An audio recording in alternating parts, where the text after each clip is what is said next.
శంకర్ నిజానికి Jailer movie వచ్చిన ఒకరోజు తర్వాత రిలీజ్ ప్లాన్ చేశారు. కానీ ట్రైలర్ విషయంలో మాత్రం ఒకరోజు ముందే ఉంటానంటున్నాడు మెగాస్టార్.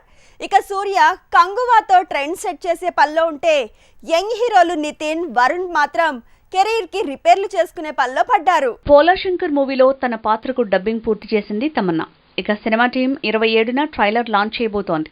అలానే భారీ ఈవెంట్ కి ప్లాన్ చేసింది. సూపర్ స్టార్ రజనీకాంత్ తన మూవీతో వచ్చే నెల 10న థియేటర్స్ మీద దండెత్తబోతున్నాడు. చిరు మూవీ భోలాశంకర్ కి ఒక్కరోజు ముందు బాక్స్ ఆఫీస్ మీద దాడి చేయనున్నాడు. అయితే ట్రైలర్ తో పాటు ఈవెంట్ విషయంలో మాత్రం భోలాశంకర్ కంటే ఒక్కరోజు లేట్ అంటున్నారు.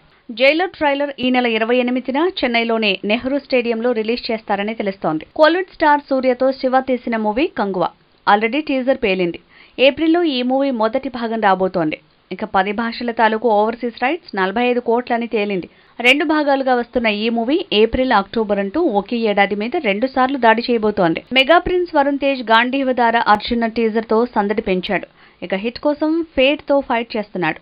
కొత్త మూవీలో మీనాక్షి చౌదరితో కలిసి రొమాంటిక్ జర్నీ చేయబోతున్నాడు. వక్కంతం వంశీ డైరెక్షన్ లో నితిన్ చేస్తున్న మూవీ ఎక్స్ట్రా 60% పూర్తయిన ఈ సినిమాలో నితిన్ డ్యూయల్ రోల్ వేస్తున్నాడట.